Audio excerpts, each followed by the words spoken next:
for $350 billion. How we got there, I don't know, but that's a lot of money, a lot of money invested, and we had nothing to show for it.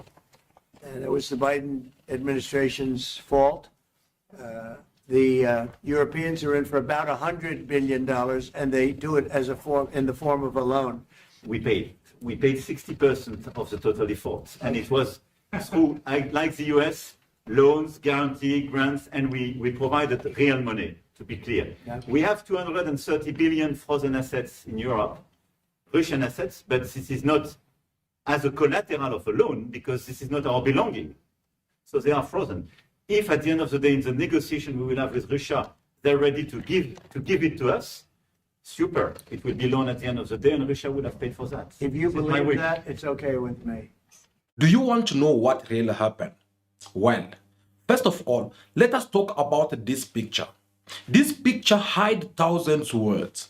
When I see this picture, it reminds me of what had took place in 1884, when the Western power gathered together in order for them to discuss the matter which concerned Africa continent without the presence of Africans on this table. Back then, we'll understand and say that because Africans, they used to be colonized by these Western countries. But I never imagined that in our days, someday in my entire life, something like this will have to happen. Whereby we're seeing the United States of America under the leadership of Donald Trump and the Republic of Russia under the leadership of Vladimir Putin sitting somewhere outside of the Europe continent discussing about matters which is concerning Europeans. Yet the Europeans, they are not on this table. They are there to discuss about on how they have to bring peace in Ukraine. But the Ukraine, the country which is concerned, it is not on the table. The history, it is repeating itself again. It looks like we're getting very close. The deal's being worked on, and we're, I think, getting very close to getting an agreement where we get our money back over a period of time. But it also gives us something where I think it's very beneficial to their economy, to them as a country. But, you know, we're in for $350 billion. How we got there, I don't know, but that's a lot of money, a lot of money invested, and we had nothing to show for it. And it was the Biden administration's fault. The Europeans are in for about $100 billion, and they do it as in the form of a loan. And the Europeans have been great on this issue. They understood it wasn't fair, and we were able to work something out. But with the Ukrainians, I think I can say that we're very close. Scott's around here someplace. And I think we can say that we're very high, Scott. We all know that the reason why Africans, they were not in Berlin, it is because they were not being considered, because they were not having that power or authority in order for them to be sitting on that table. And this is what is happening again right now. Because the war which Trump wants to solve or finish right now, it is in Europe soil. And it would have been nice if the European countries, they were also at this table in order for them to seek for peace. Now, why that is not happening? Of course, because from the Russian point, they know very well that all the European countries, they are the puppets, they are at the service of the US, because deciding to negotiate with Europe, deciding to dialogue with Ukraine and Zelensky, it does not mean nothing, because at the end of the day, whatever the USA with Donald Trump will decide, it is what will stand on the table. So therefore, Russia chose to negotiate with their masters, which the USA. This confirmed to us again what we always tell you, that this war we see in Ukraine, it's not all about Ukraine and Russia. It is not all about Zelensky with Vladimir Putin. But this war, it is a war which the USA, they've been fighting against Russia through Ukraine, and they have to use Ukraine as a battlefield. Today, you can see it for yourself. Because now that the USA decided to put an end to this war, Ukraine is nowhere to be found. Ukraine does not have a word to say in all this. Proof to that, Donald Trump is ordering Zelensky to go to the USA in order for him to sign his signature on the deal which he does not even know the beginning and the end of it. Donald Trump said that whether Zelensky like it or not, he will have to sign these papers. I will be meeting with President Zelensky. In fact, he may come in this week or next week to sign the agreement, and which would be nice. I'd love to meet him. Would meet at the Oval Office. So the agreement's being worked on now. They're very close to a final deal. It'll be a deal with rare earths and various other things, and he would like to come, as I understand it, here to sign it, and that would be great with me. I think they then have to get it approved by their council or whoever might approve it, but I'm sure that will happen. With this in mind, you'll totally agree with me when I tell you and said that Zelensky is just a puppet of the Americans. They've been using him all this time in order for them to be able to attack Russia, because Russia is the only independent country in the entire Europe which controls the Europe, and America, they were so afraid to let Russia continue controlling the Europeans. So they have to go and seduce these Europeans by telling them that, no, look, we are going to attack Russia and we're going to do this with your help. Stick by our side, be part of NATO nations, then we'll finish up Russia. And they thought this was going to be more easy for them, isn't it? They thought maybe Vladimir Putin was just going to close his arms and let them do whatever they want to do to him.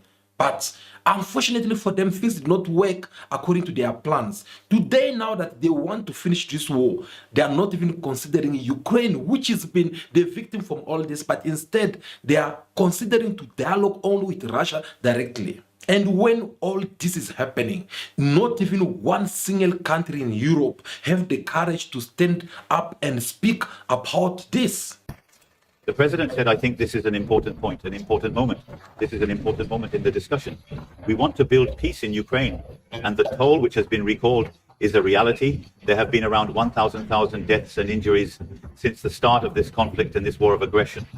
We want this peace to last because we have already had a ceasefire and a peace that has not been respected. It was the Minsk Agreements 1 and 2.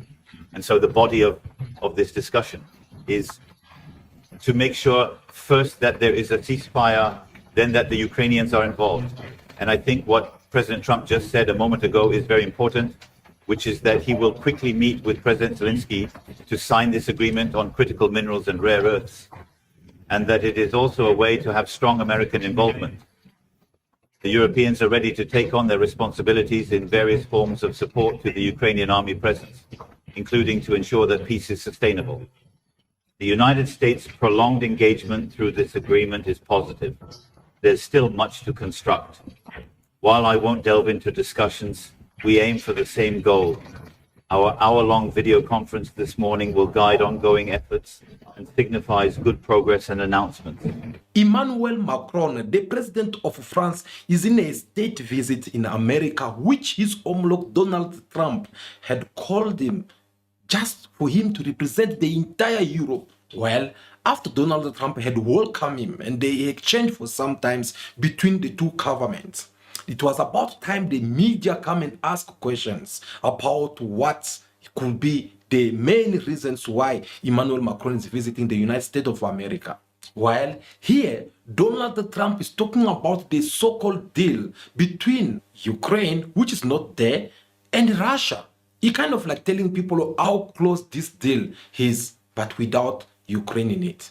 Donald Trump spoke about on how the USA, they have spent more than 350 billion US dollar. This is the amount of money which the USA, they have spent so far in this war against the Republic of Russia. But you have to put the blame on someone. Who else than Joe Biden government? He says that these people, they have spent a lot of money for no reasons because they don't even know on how they're going to regain back this money.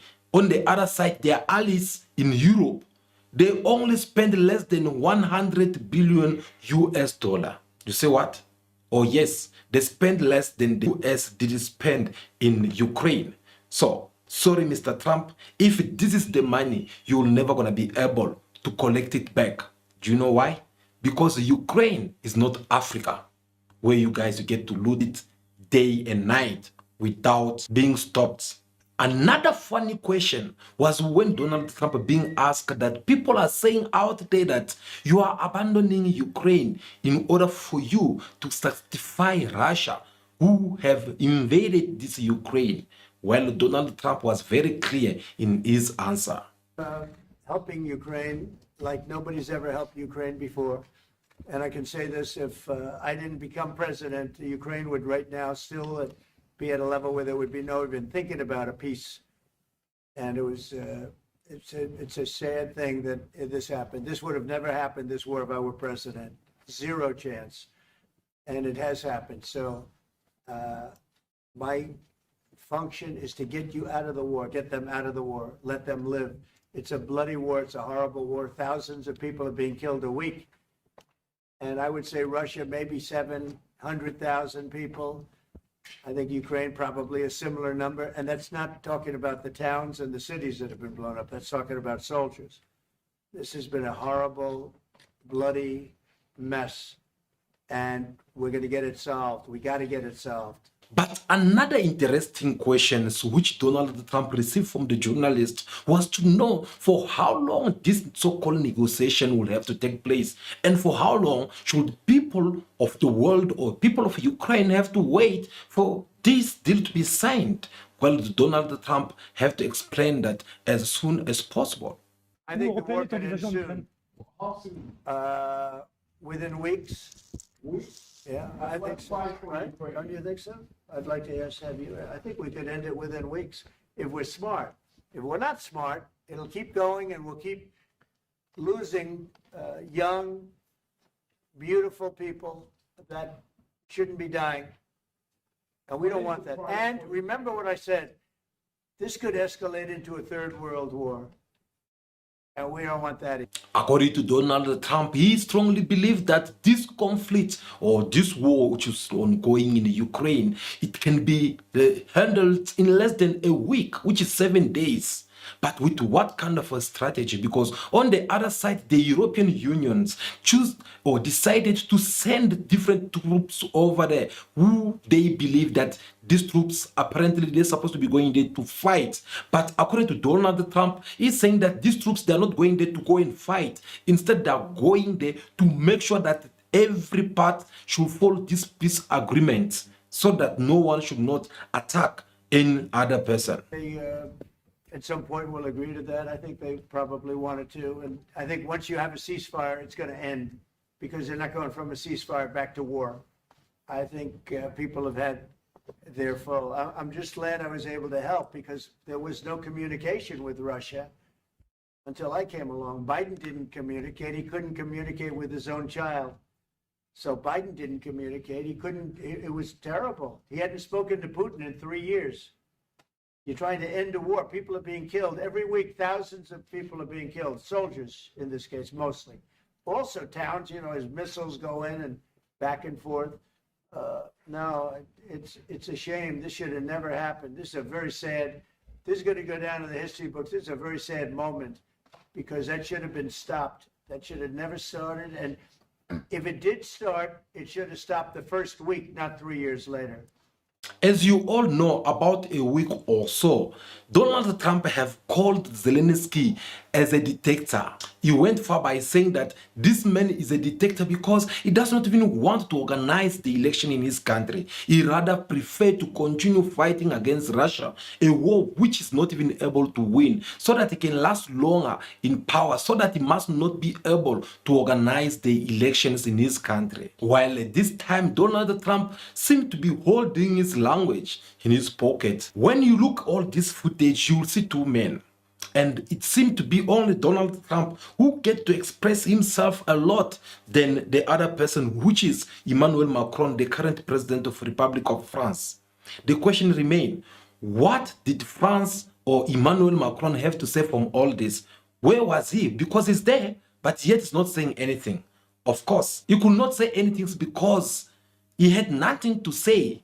Not because he did not want to say anything, but because the message was loud and clear that it is America who decides at the end of the day. Oh yes, the message is loud and clear because Emmanuel Macron was invited in the White House to be embarrassed by the US President Donald Trump. Because even when they gave him the chance to speak, he could not say much than to repeat exactly what Donald Trump have said. I think that several questions from you and your colleague, which were asked in French and which joined the questions asked by the American colleagues. First, this discussion is useful and building peace is a necessity. The second thing is that today there is a deterrent capability that is being restored, and that is what President Trump means. When there is, there will be no more problems. I think the strength of the American re-engagement today is somehow the uncertainty also for President Putin. Therefore, there is a deterrent ability to initially secure a truce, verify its adherence, and eventually establish a peace agreement enabling the rebuilding of Ukraine while ensuring security guarantees. We believe we have a role in providing these guarantees. And so at that time, we will see the discussion. I do not want to present it, which is necessary for Ukraine to remain a sovereign country. Moreover, in the discussions between Ukraine and the United States of America, there is this question of Ukrainian sovereignty, which is respected. And so what we have prepared, in particular with our British partners, in the framework of very close work that we have carried out in recent weeks, and share with all European countries and allies who are ready to join. This is the idea of saying we are ready to provide these security guarantees. The conditions, they must be defined by the agreement. It can go as far as sending, as the President said, troops who will observe that the pay is well respected, who will position themselves not on the front line, not precisely to somehow be in the conflict, but to mark a presence as a guarantee. There are other ways to support which can be incremental and capacity support for the army, new structures, but I also think that the agreement that is being discussed, the President has said so. The American credibility that is being put at the moment is also to show that everyone is in their role, but that we have European and American unity, and therefore with a form of guarantee that the Americans take through the discussion on critical minerals that they are in the process of finalizing. Did you see how nervous he seemed to be? Did you see that he gave the answer which seemed to be against his own will and the will of the European Union? These are the signs showing that the dog is actually responding back to the actions of his own master. This is Emmanuel Macron, who not long ago insulted African nations. This is the man who believed that his leadership has to be imposed on Africans and not to the Americans. See how mute he became. Because he was even being interrupted by Donald Trump before he get even to finish whatsoever he was busy talking about. I just want to tell you a little story. So we were at the Eiffel Tower having dinner with your wonderful wife and with my wonderful wife, and we came out and he started speaking the French deal. And we didn't have an interpreter, and he was going on and on and on, and I was just nodding, yes, yes, yes. And he really sold me out, because I got back the next day and I read the papers. I said, that's not what we said.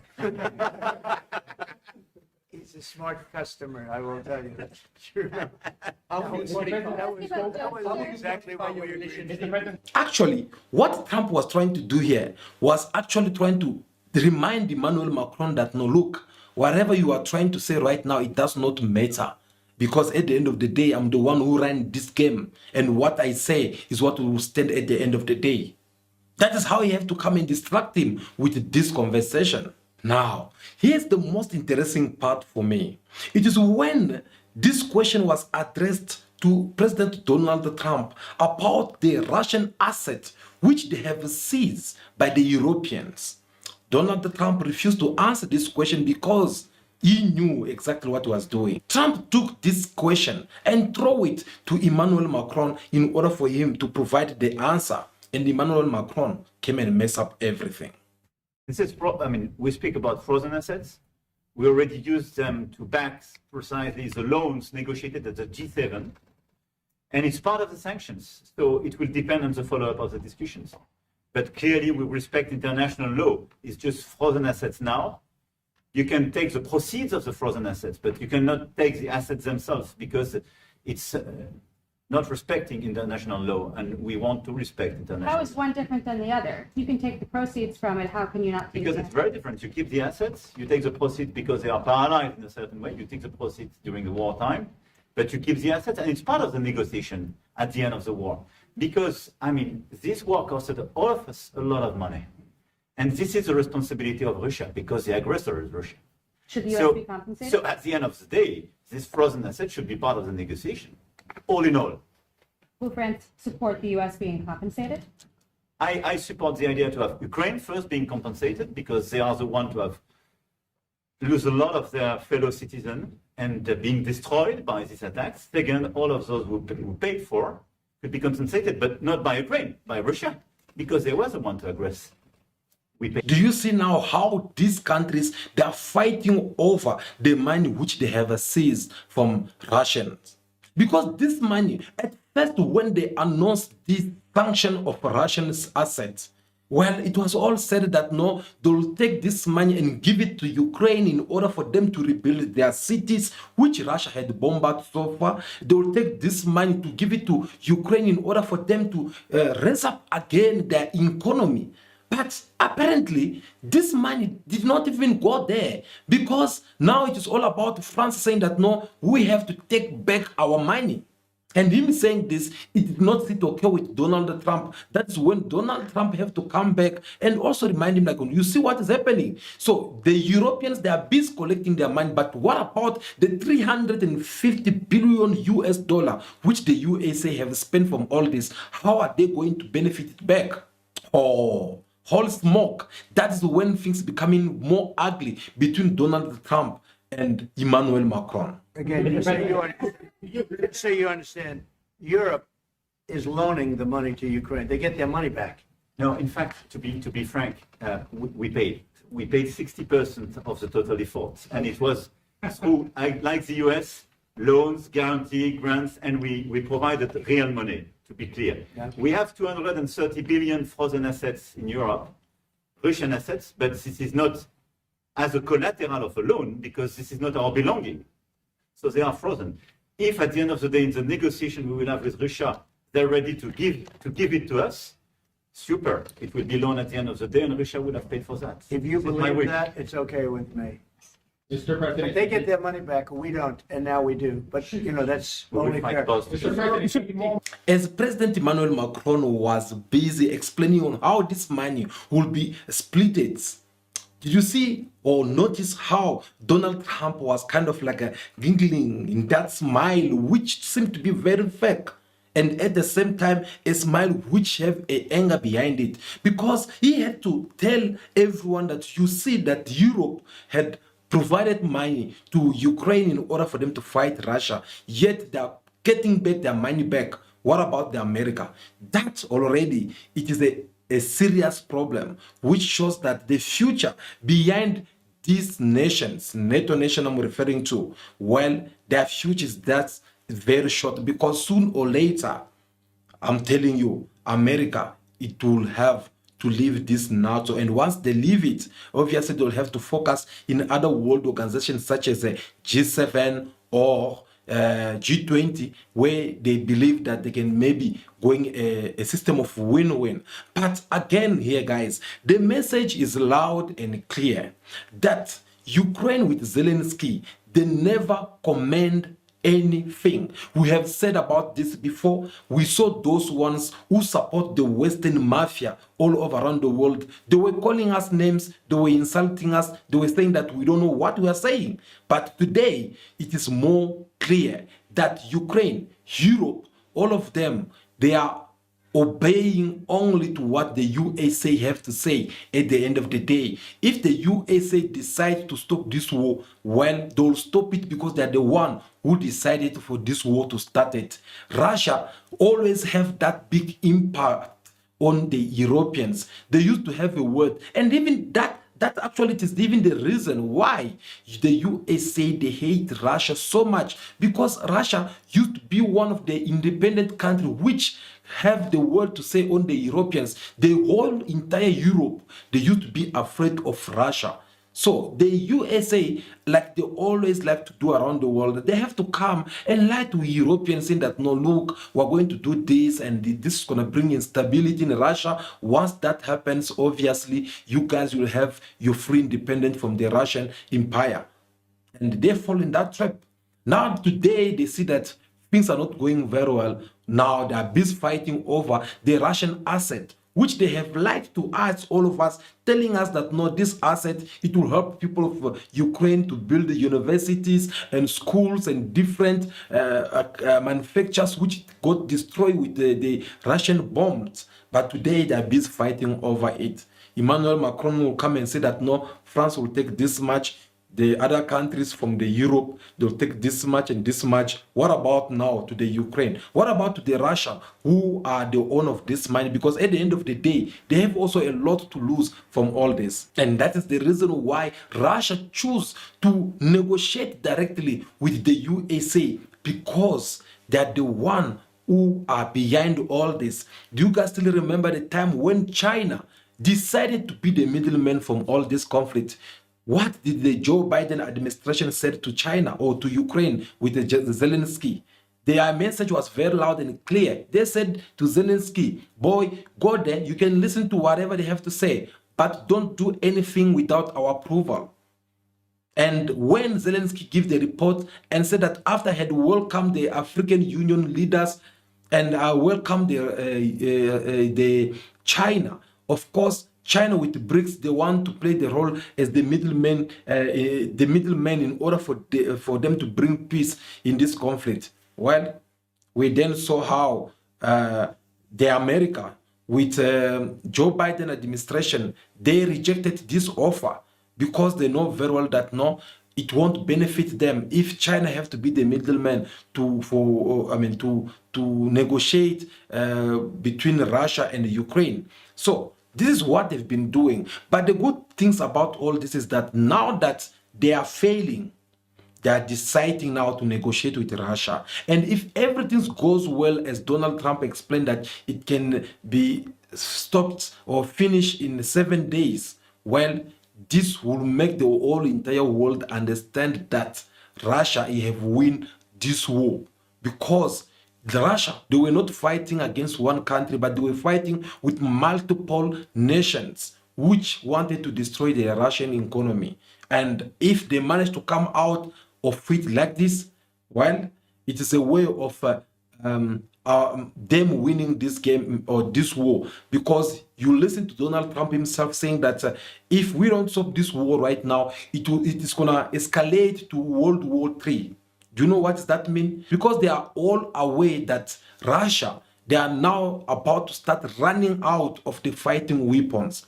And once they start running out of some of fighting weapons, they will be left without no choice than for them to start using these nuclear weapons. Is that what the people of the world deserve? I don't think so. So Ukraine, the USA knows very well that if Russia have to open up the fire with their nuclear weapons, well, they'll destroy not only Ukraine, but even the European countries. And this obviously to push, whether it is America or UK or France or Germany, these other nations, for them to start responding back. And if they have to respond back, well, keep in mind that Russia is not alone. Russia also have its own allies, such as North Korea, Cuba, China, Brazil, South Africa, many countries also, who are not just gonna sit down and look at Russia being demolished just like that. These countries will come out and try to protect or defend Russia. So that's what Donald Trump is afraid, because this at the same time, beside them engaging the World War III, it is also kind of like destroying the economy of America, because it ends up exposing America to everyone out there, where everyone knows that Americans are not trustworthy. These are people who can come and blame one person and try to decorate themselves like they're the most perfect people, just to find out that actually they are the real vampires. Guys, I believe that will be all for today. Thank you so much for your time. We're looking forward to see what you have for us in the comment section. Share your opinion with us. Above all, don't forget to like this video in your numbers. Give us your thumbs up. We really do appreciate that. Subscribe to the channel for more videos like this to come. I believe that is it for now. Continue to be yourself, be good, be kind, have respect for everyone in order for you to be respected. May God bless you all. I'll see you again very soon in our next video. Ciao, ciao.